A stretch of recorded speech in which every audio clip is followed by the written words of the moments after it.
आरक्षण या कहें रिजर्वेशन, क्या है रिजर्वेशन? जब हम किसी सामाजिक परिवेश में किसी एक खास वर्ग को, वो चाहे आधार हो, जिसका आधार कोई वर्ग विशेष हो, अगर हम उसको तरजीह दें, उसे कहते हैं आरक्षण। जैसे बस में या ट्रेन में सीट जो है उसको रिजर्व जो है वो रखी जाती है, तो सीट का आरक्षण, जैसे कोई महिला सीट है या कोई बुजुर्ग की सीट है, तो उस पर सिर्फ महिला और बुजुर्ग ही बैठेंगे, तो दैट इज रिजर्वेशन। अब इस मुद्दे की गंभीरता देखिए। सामान्य सी बात है कि सामाजिक परिवेश में जब हम किसी बस में सफर करते हैं या ट्रेन में सफर करते हैं, तो अगर कोई महिला अपने छोटे बच्चों के साथ हो और अगर हम बैठे हों, तो हमारा एक सामाजिक दायित्व बनता है कि हम उस महिला के लिए सीट छोड़ दें। लेकिन चूंकि ज़माना आज बराबरी का है, तो कोई भी अपनी सीट छोड़ना नहीं चाहता। तो ऐसे में जो राज्य परिवहन निगम होता है, वो कुछ सीटें महिलाओं के लिए या उसी तरह बुजुर्गों के लिए आरक्षित रख देते हैं कि ताकि वहाँ पर कोई महिला ही बैठेगी या कोई बुजुर्ग ही बैठेगा। इसी तरह ट्रेन में भी सीट रिजर्व रखी जाती हैं। सीट्स को यात्रा करने से पहले ही बुक कर लिया जाता है। तो इस तरह से जब भी सफ़र होगा, तो जब तक संबंधित यात्री उस सीट के ऊपर नहीं बैठेगा, वो सीट रिजर्व ही मानी जाएगी। तो ये है एक आम धारणा रिजर्वेशन के बारे में। आज आरक्षण जो है एक गंभीरता का विषय बन चुका है। आज जो रिजर्वेशन है ये एक गंभीरता का विषय है। इसकी गंभीरता आपको हाल ही के दिनों में बांग्लादेश जो हमारा एक पड़ोसी मुल्क है, उसमें मिलिट्री कूप हुआ। तो मिलिट्री कूप यानी वहाँ की जो सेना है, उसने वहाँ की जो सरकार है, जिसकी लीडर थी शेख हसीना, वहाँ की जो प्राइम मिनिस्टर हैं, उनका सरकार का तख्ता पलट कर दिया। और कहीं ना कहीं जो मिलिट्री कूप है, उसका आधार रिजर्वेशन ही था, या कहिए आरक्षण ही था। मिलिट्री कूप से पहले कई दिनों तक, लगभग महीने दर, आरक्षण को लेकर वहां पर अभियान चलता रहा। दंगे फसाद होते रहे, कत्लो गैरत हुई। वहाँ के जो छात्र संगठन हैं, उन्होंने विरोध किया था। विरोध का आधार था कि जो शेख हसीना है, इनके जो पिता थे मुजीबुर रहमान,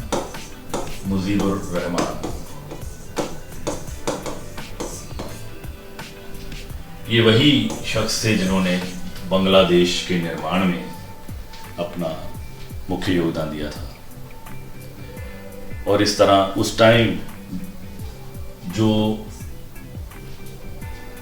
मुजीबुर रहमान के समर्थक थे, उनकी आगे जो पीढ़ियां थी, उनके लिए रिजर्वेशन जो है ये किया गया सरकारी नौकरियों में।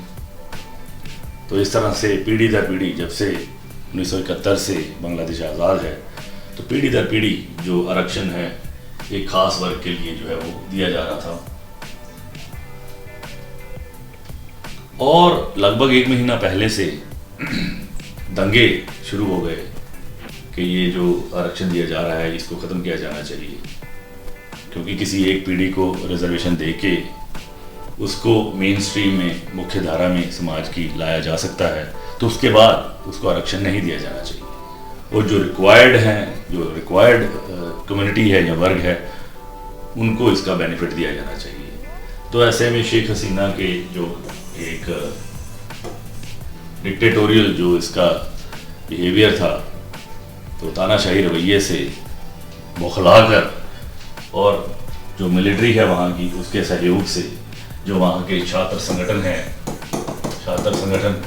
या जो ऑपोजिशन वाले थे, उन्होंने मिलकर वहाँ पर एक हिंसक विद्रोह किया और एट लास्ट शेख हसीना प्रधानमंत्री के घर की घेराबंदी कर दी, घर में घुस गए और शेख हसीना को सिर्फ 45 मिनट भागने का मौका दिया। और इस तरह से बांग्लादेश में रिजर्वेशन का एक बहुत दुखद अंत जो है वो हमें देखने को मिला। तो ऐसे में कहिए कि रिजर्वेशन के कारण एक देश, बांग्लादेश जैसा देश जो है उसकी पूरी सत्ता में परिवर्तन आ गया। तो आप गंभीरता जो मैंने टॉपिक लिया है, रिजर्वेशन की जो गंभीरता है वो आप देख सकते हैं।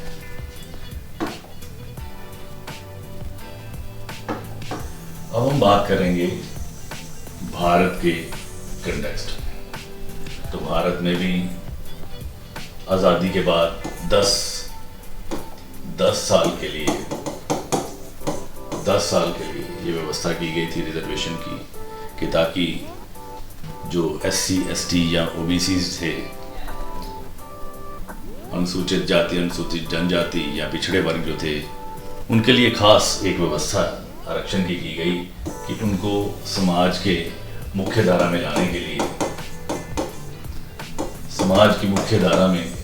के लिए, उनको नौकरियों में लगभग 50% जो है रिजर्वेशन का प्रावधान किया गया।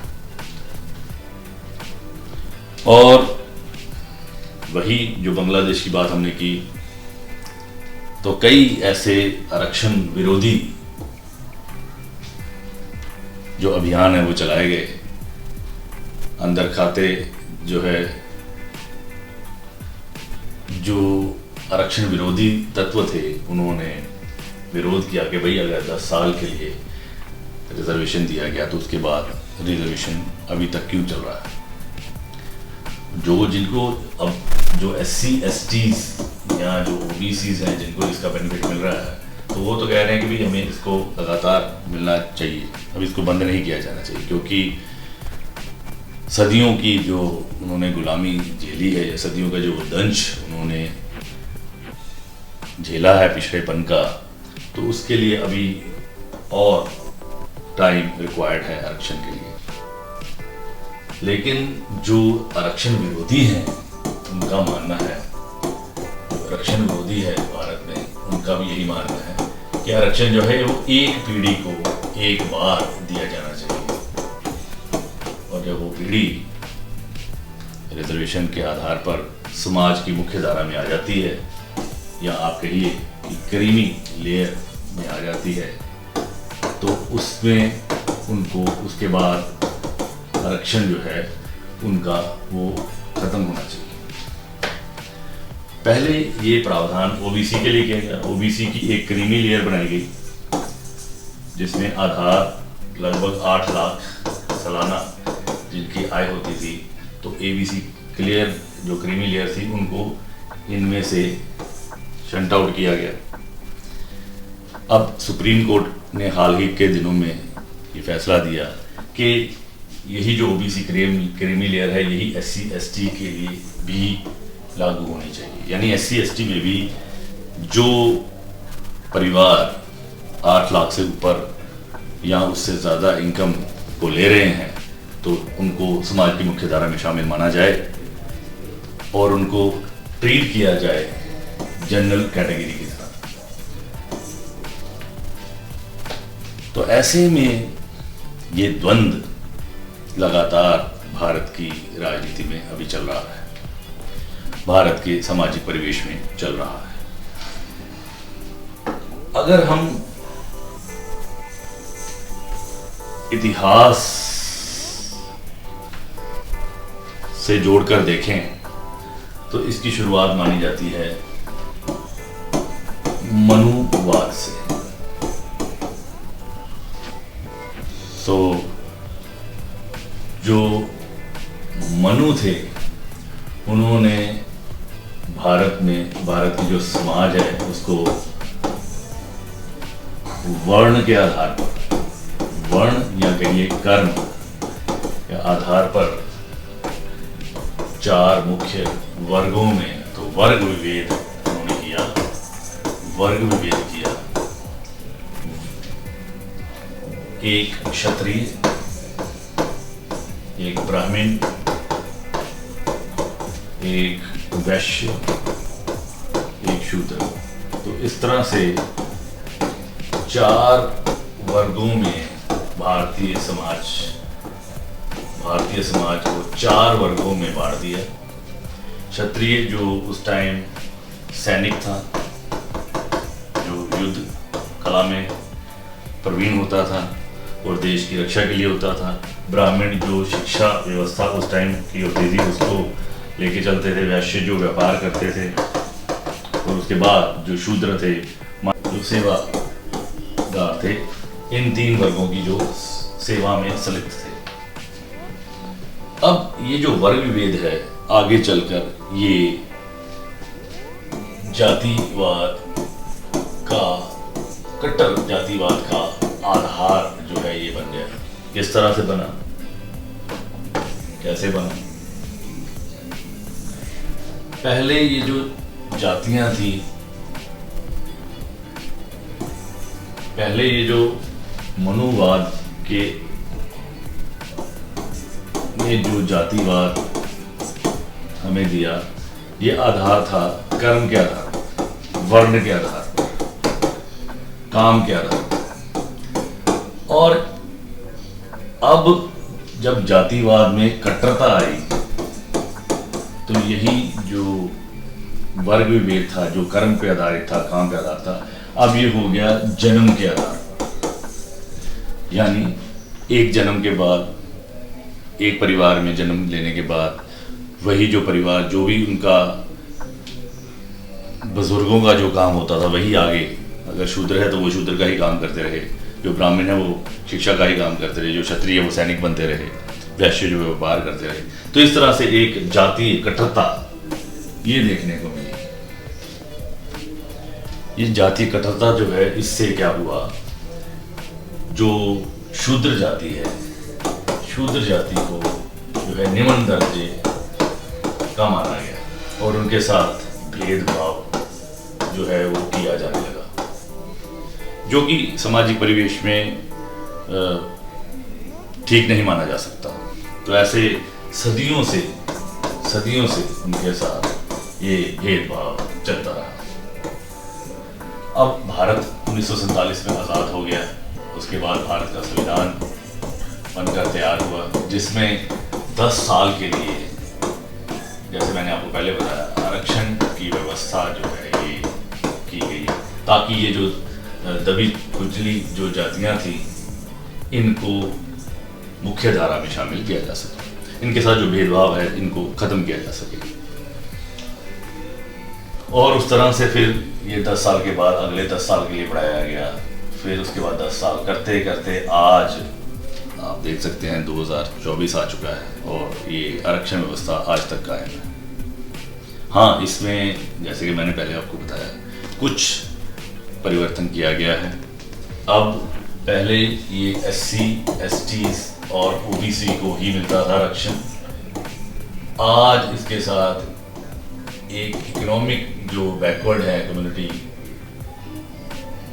जो इकोनॉमिक बैकवर्ड है, इकोनॉमिक बैकवर्ड इनमें से जनरल में से उनको भी 10% आरक्षण जो है इसका प्रावधान जो है ये किया जा चुका है।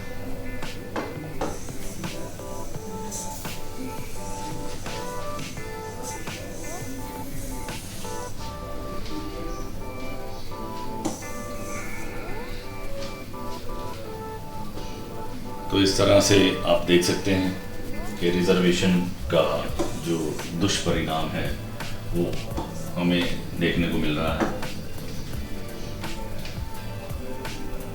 आज के वैज्ञानिक युग में,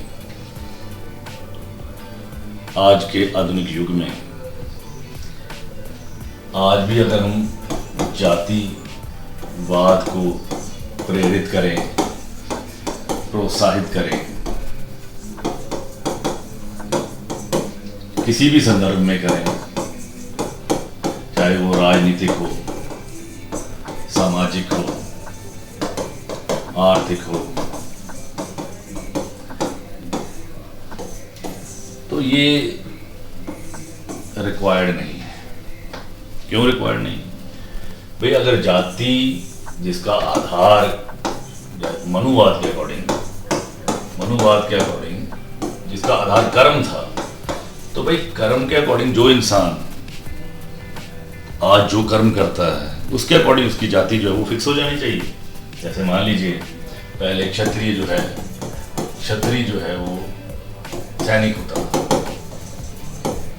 ब्राह्मण जो है वो शिक्षा के साथ जुड़ा था, जो वैश्य है वो व्यापार करता था, जो शूद्र हैं वो सेवा से जुड़े हुए थे।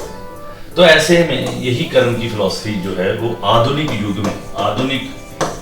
में उसका नवीकरण होना चाहिए, उसमें कुछ चेंजेस क्या हम समझ सकते हैं। सोच हमारी जो है ये इसके बारे में बहुत विकसित होनी चाहिए। किस तरह से विकसित होनी चाहिए मैं बताता हूँ। अब मान लीजिए कोई इंसान अगर वो सैनिक है, ये मैं आधुनिक संदर्भ की बात कर रहा हूँ, आधुनिक संदर्भ। दूसरा अध्यापक या शिक्षा, तीसरा वैश्य या जो व्यापार,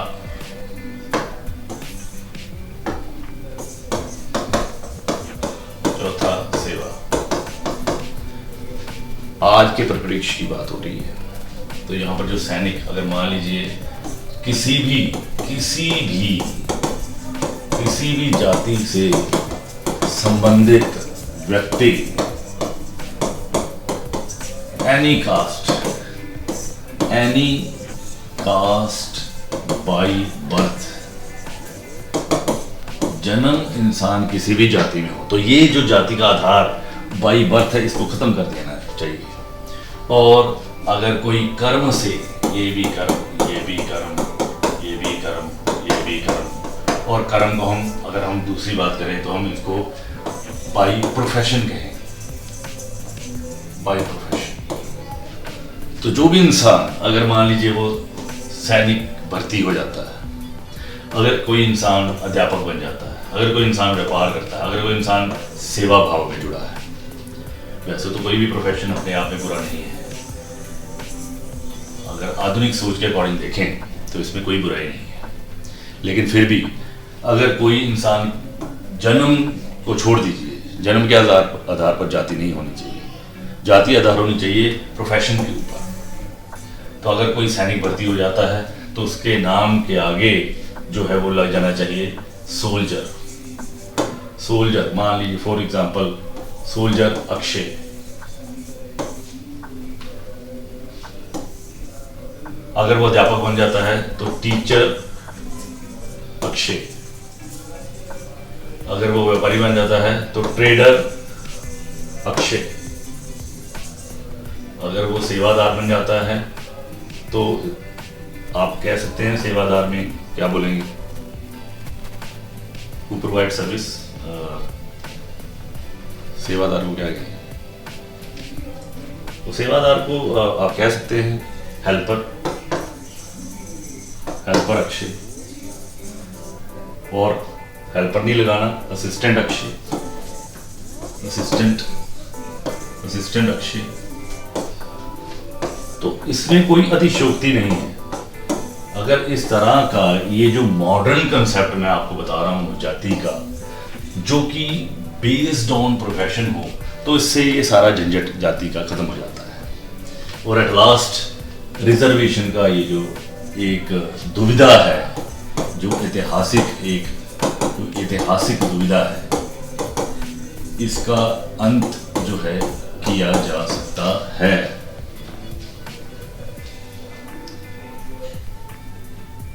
बाकी सोशल इंजीनियरिंग में कुछ भी पॉसिबल है, और अगर कुछ भी पॉसिबल है तो ये modern concept of casteism based on profession जो है, इसको भी कंसीडर किया जा सकता है। बाकी चलो आज इतना ही, मिलेंगे अगले एपिसोड में एक नए टॉपिक के साथ। तब तक धन्यवाद।